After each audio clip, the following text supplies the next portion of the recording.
왜입니까, 네. 박사님? 예, 우리가 호흡을 하지 않습니까? 이렇게 숨을 들이쉴 때 이렇게 숨을 들이쉬면 그때 이제 목젖 부분이 좀 떨린다든지 코 주위 이제 점막이 떨린다든지 이런 식으로 해서 이제 코골이 소리를 내게 되는데요. 또 어떤 사람은 편도가 크다든지 목젖이 길다든지 특히 코가 막힌 분들, 코에 문제가 있는 분들은 그런 경우가 많이 있습니다.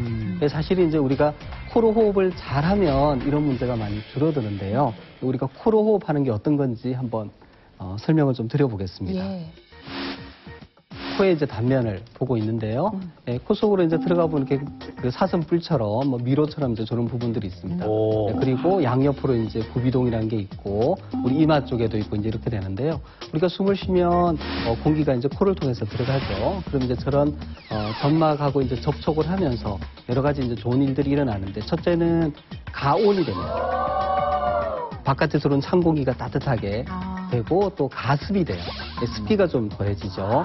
또 그리고 이제 저기에 미세한 손모가 있어요. 털이 있으니까 거기서 이제 지저분한 여러 가지 이제 물질들을 걸러주는 필터 역할을 이제 하게 되는데 저걸 이제 거쳐서 그 공기가 이제 이렇게 기도로 넘어가게 되고 또 하나 이제 연구를 해보면 우리 몸이 참 오묘하게 돼 있는 게 우리가 숨을 쉴 때 처음에 이제 공기가 요 코의 점막에 닿잖아요. 그럼 이게 이제 감각신경을 통해서 뇌에 전달이 돼요. 그러면 공기가 들어오는구나 하는 걸 알고 이 목구멍부터 폐가 새로운 공기를 받아들일 준비를 하는 거예요. 그래서 서서히 이제 기도 점막이 벌어지기 시작합니다. 이렇게 순차적으로 도미노가 넘어가듯이. 근데 만약에 코를 통해서 호흡을 하지 않는다면 이제 그런 좋은 일들이 못 일어나겠죠. 입으로 숨을 쉬게 된다는 건가요? 예. 그래서 만약에 이제 어떤 사람이 코막힘이 심하다. 그래서 이제 입으로 호흡을 하는 경우가 있다고 하면 자, 이번에 입으로 호흡하는 모습을 한번 보시죠. 예, 입으로 호흡할 때는 예, 입으로 호흡을 하게 되면 공기가 코를 거치지 않고 이제 다이렉트로 바로 목구멍을 통해서 이렇게 넘어가게 되죠.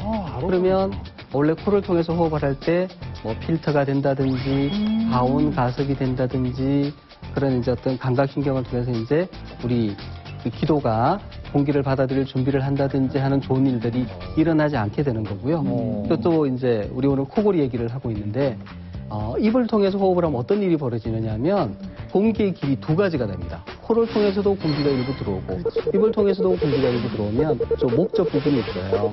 저런 부분들이 양쪽으로 공기의 흐름을 받으니까 떨리면서 주변 조직이랑 부딪혀요.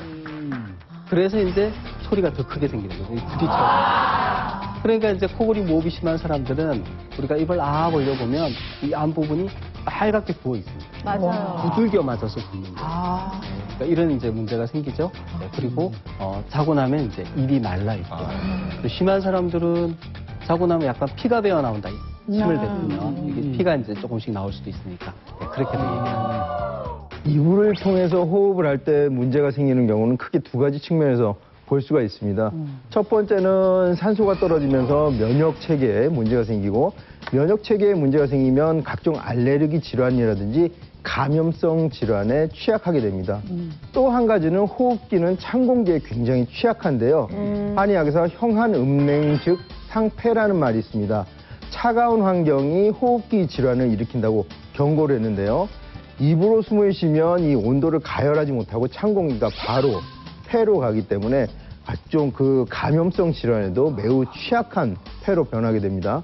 인해서 잦은 감기라든지 인후염이라든지 알레르기성 비염이나 천식 같은 알레르기성 질환, 심하게는 폐렴도 올 수 있으니까 구강호흡은 우리 건강에 굉장히 안 좋은 습관입니다.